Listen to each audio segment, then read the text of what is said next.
સતગુરુ નીતિન સાહેબ આ સત્સંગમાં સમજાવી રહ્યા છે.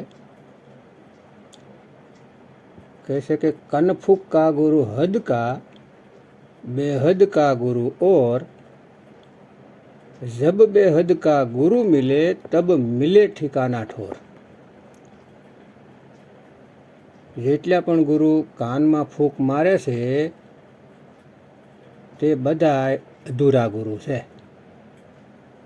તે બધા કાળની ઝાડમાં ફસાવાવાળા છે.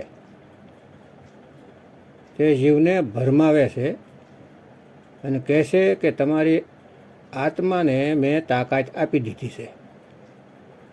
અરે મારા ભાઈ, આત્મા સ્વયંમાં પૂર્ણ છે. તેને કોઈની તાકાતની જરૂર નથી. તે અડોલ છે. તે બોલતી નથી. તેને કોઈ તાકાતની જરૂર નથી. જે શબ્દ ગુરુનો ભેદ આપવામાં આવે છે તે સુરતીને દેવામાં આવે છે.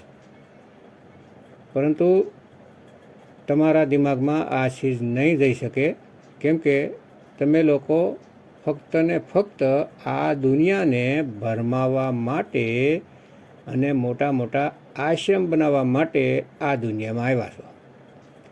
અને તે કામ તમે સારી રીતે કરીને ચાલ્યા જશો.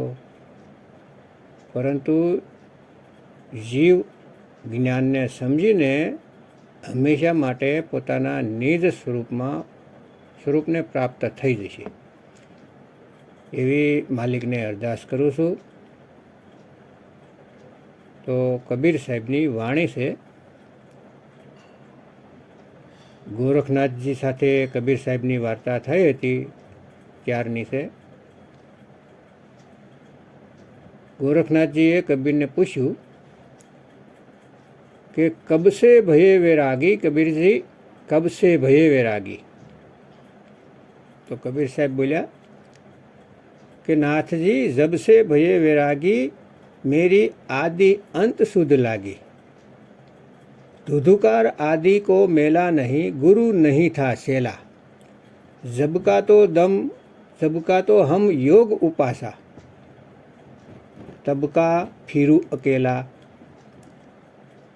અહીંયા જે ધૂંધકાર આવ્યું તો આ લોકોએ શબ્દો વાંચી લીધા કે ધૂંધકાર લખ્યું છે, પણ તેનો ભાવ ન સમજી શક્યા. કેટલાક લોકો આને ધૂધ સમજી લે છે કે સૌ પહેલાં ધૂધ હતી એમાંથી પ્રકાશ થયો અને આ સંસાર પેદા થઈ ગયો. પણ આ સીધો શબ્દની તરફ ઈશારો છે.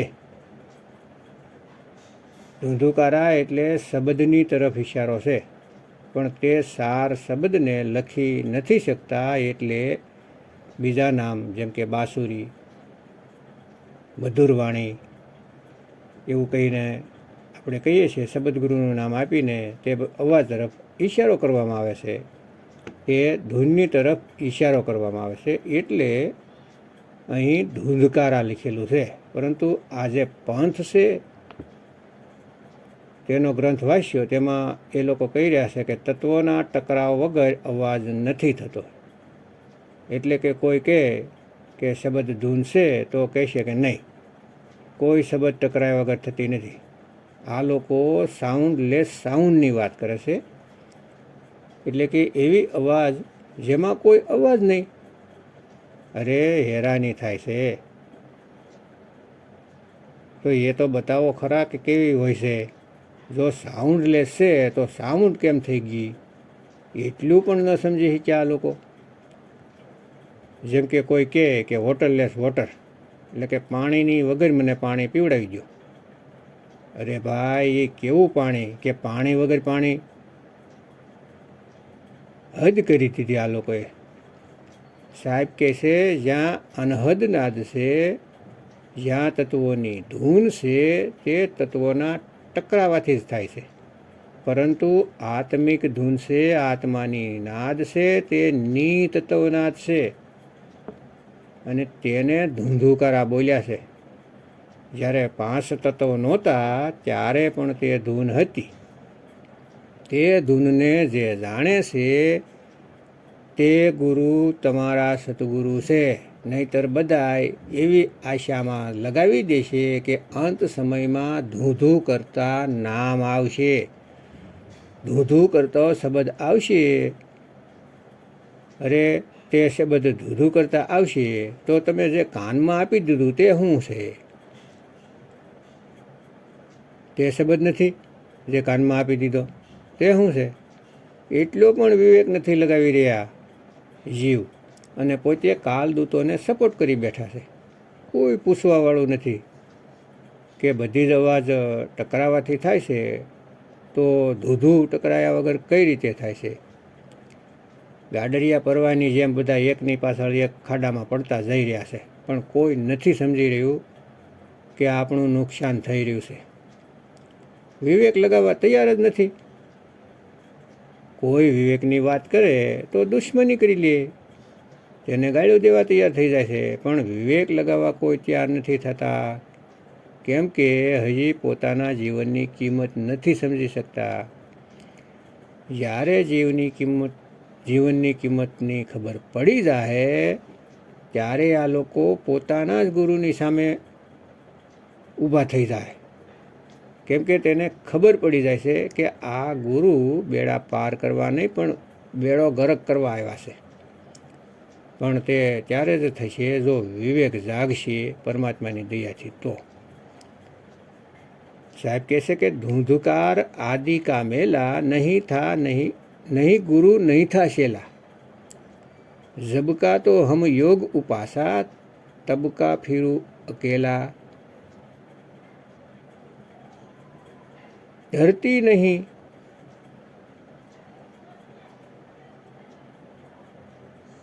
ब्रह्मा नहीं जद का टीका, शिव शंकर से योगी न थे जद का मेली शिका,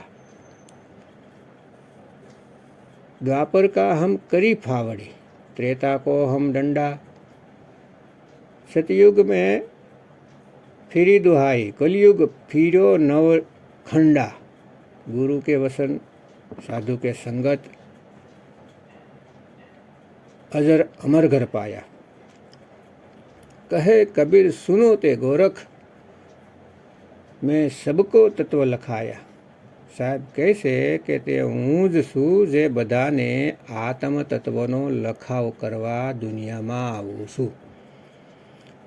નહીતર તો બધા આ શ્વાસોમાં ફસાયેલા છે, 5 તત્વોમાં ફસાયેલા છે, અનહદ નાદમાં ફસાયેલા છે, અજપા જાપમાં ફસાયેલા છે, બધા જ ઉલઝેલા છે. એ તો હું તત્વ લખાવવા સમયે સમયે આ દુનિયામાં આવતો રહું છું, નહીં તો કોઈ નથી આ દુનિયામાં જે આત્મજ્ઞાન કરાવી શકે. સાહેબ કહે છે વાતો તો બધા કરી શકે છે, આત્મજ્ઞાનની વાતો કરીને ગ્રંથ ભરી દે છે, પણ આત્માનો અનુભવ નથી કરી શકતા, કેમ કે તે ગુપ્ત ભેદ તેને નથી ખબર પડી શકતી. જે પણ ગર્ભમાં ઊંધા લટકીને આવી ગયા તો સમજી જાઓ માયાએ તેને ભરમાવી દીધા, અને જેને માયાએ એકવાર ભરમાવી દીધા તેને ફક્ત ને ફક્ત પરમાત્મા જ રસ્તા પર લાવી શકે છે, અન્યથા કોઈ નહીં, કોઈ નહીં.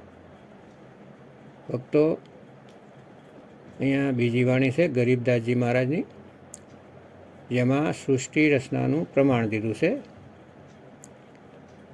કે સૃષ્ટિ રચનાની પહેલાં શું હતું. आदि रमेणी अदली सारा जादिन होते धुंधुकारा, सत्य पुरुष किन्हा प्रकाशा हम होते तकथ कबीर खवासा, मन मोहिनी सिरजी माया सतपुरुष एक ख्याल बनाया, धर्मराय सिरजे दरबानी 66 जुग तप सेवा ठानी. અહીંયા ગરીબદાસજી મહારાજે સાફ લખી દીધું, પણ આ લોકોએ શબ્દોને તો વાંચી લીધા કે ધૂંધુકારા લખ્યું છે, પણ તે ધૂંધુકારના ભેદને ન જાણી શક્યા અને ઉઠાવીને ધૂંધું નામ બનાવી દીધું કે ધૂધું શબ્દ આવશે અંત સમય અને ધૂધું કરતાં તમને લઈ જાય. બધા જ આ ધૂધુના ચક્કરમાં મૂર્ખ બની બેઠા છે અને વાટ જોઈ રહ્યા છે કે ધૂધું કરતાં આવશે અને અમને લઈને જાય. અરે મારા ભાઈ, ધૂધુકાર કોઈ ધૂધું શબ્દ નથી કે તેની અવાજ ધૂધું જેવી હોય. આ તો સાર શબ્દ તરફ ઈશારો છે કે જ્યારે કંઈ પણ નહોતું ત્યારે ફક્ત ને ફક્ત તે શબ્દ હતો. ધૂધુકારા શબ્દ ગુરુ હતા, જેના માટે બોલે છે શબ્દ હી ધરતી શબ્દ આકાશા, શબ્દ હી શબ્દ ભયા પ્રકાશા, સગલ સૃષ્ટિ શબ્દ કે પાસે, નાનક શબ્દ ઘટે ઘટ આસે. તેઓ કહેશે શબ્દ જતા અને આદિ અને અંત શબ્દ જ રહેશે, બાકીનું જે કાંઈ બન્યું છે તે નષ્ટ થઈ જશે. એટલા માટે આપણે તે ધૂંધુકારા શબ્દમાં સુરતને લગાવવાની છે, નહીં કે કાનમાં ફૂંક મારીને કહી દો કે ધૂધું કરતા શબ્દ આવશે અંત સમયમાં. અરે મારા ભાઈ, તે શબ્દ હંમેશા છે આપણી સાથે, ફક્ત આપણી સુરતીને તે શબ્દમાં લગાવવાવાળા ગુરુ નથી મળ્યા. તે શબ્દ આપણી પાસે છે. એ કાંઈ કાનમાં દેવાવાળો શબ્દ નથી કે કાનમાં ફૂંક મારીને કોઈ કહે કે ભ્રંગમતા છે. અરે ભ્રંગમતા પણ ન સમજી શક્યા. ભ્રંગમતાનો મતલબ છે કે જ્યારે કોઈ ભમરી બીજી ઈયળને પોતાની અવાજ સંભળાવીને તેના અવાજને ભૂલાવી દે છે. તે ઈયળ ભમરીની ભાષા બોલવા લાગે છે, એને ભ્રંગમતા કહેવાય છે. મતલબ કે જ્યારે કોઈ કબીર સાહેબના શરણમાં આવે છે તો જે પણ પહેલાં જ્ઞાન રટી રાખ્યું હોય છે તે જ્ઞાનરૂપી અજ્ઞાનને હંમેશા માટે ભૂલી જાય છે અને ફક્ત ને ફક્ત બંદી સોળની ભાષા બોલવા લાગે છે, કબીર પંથની ભાષા બોલવા લાગે છે. તેને ભ્રંગીમતા બોલે છે, નહીં કે કાનમાં ફૂંક મારવાને. તો ભૃંગીના ગુણને પકડો, નહીં કે તેની ક્રિયાને કે તે શું કરી રહ્યા છે. તેના ગુણને જાણો કે બીજાના બાળકને તેની ભાષા ભૂલાવીને પોતાની ભાષા શીખવાડી રહ્યા છે, પોતાનું જ્ઞાન તેના હૃદયમાં નાખી રહ્યા છે. તે ગુણને ભૃંગીમતા બોલાય છે, નહીં કે કાનમાં ફૂંક મારવાનો. આ લોકો વાતને નથી સમજી શકતા, કેમ કે આ લોકો ફક્ત ને ફક્ત દુનિયાને ભરમાવવા માટે જ પેદા થયા હોય છે. એમાં એનો પણ વાક નથી. કાળ નિરંજને ડ્યુટી આપી રાખી છે. તો બાબા નાનકની વાણી છે, અરબદ નરબદ ધૂંધુકારા, ધરણી ન ગગના હુકમ અપારા, ના દીન ના રેન ન ચંદ્ર ન સૂરજ, સુન સમાધ લગાઈ દા. નાનક સાહેબે સાફ કરી દીધું કે જ્યારે કંઈ પણ નહોતું ત્યારે ફક્ત ને ફક્ત ધૂંધુકાર હતા. હવે આ ધૂંધુકાર શું છે તેને જાણવાવાળા જ પરમ ગુરુ છે, તે સતગુરુ છે. નહીં કે મંત્ર જપવાવાળા કે શ્વાસોમાં જાપવાળા નહીં, જાપ જપાવાળા. અનહદના તત્વોની ધૂન સંભળાવવાવાળા ગુરુ નહીં. કેમ કે કાંઈ ત્યારે હતું જ નહીં, ત્યારે તે શબ્દ હતો. તે ધૂંધુકાર શબ્દ છે, જેનો ભેદ સ્વયં પરમ પિતા પરમાત્મા આપવા આવે છે. તે ધૂંધુકાર શબ્દ જ્યારે તમને મળે છે તો તમે જન્મ મરણથી મુક્ત થઈ જાવ છો. પણ એનો મતલબ એવો નથી કે ધૂધું કરતાં કોઈ શબ્દ તમને લેવા આવે. અરે એ તો ભેદ છે, ગુપ્ત ભેદ છે, જેને ફક્ત ને ફક્ત બંદી છોડ સતગુરુ જ જાણે છે, બીજું કોઈ નહીં. એટલા માટે તેને જગત ગુરુ કહે છે, આખી દુનિયાના ગુરુ કહેવાય છે. તેઓ કાંઈ ફક્ત ભારતમાં જ હિન્દી ભાષામાં જ નથી આવતા, તે કોઈ પણ દેશમાં જઈને જ્ઞાન આપી શકે છે. પણ પંથ ભારતમાં એટલા માટે ચલાવે છે કે તેઓ 120 વર્ષ સુધી રહીને ગયા છે અને લોકો તેમને જાણે છે, એટલા માટે તેમના નામનો પંથ ચાલે છે. પણ જ્યારે તે વિદેશોમાં મળે છે કોઈ જીવને તો તેનું કલ્યાણ કરે છે. એવું નથી કે ખાલી હિન્દુસ્તાનીઓનું જ કરે છે. તે અંગ્રેજો સાથે અંગ્રેજી બોલે છે, પંજાબી સાથે પંજાબી બોલે છે, અરબી સાથે અરબી ભાષામાં બોલે છે, જાપાની સાથે જાપાનીઝ બોલે, ચાઇનાઝની સાથે ચાઇનીઝમાં બોલે છે.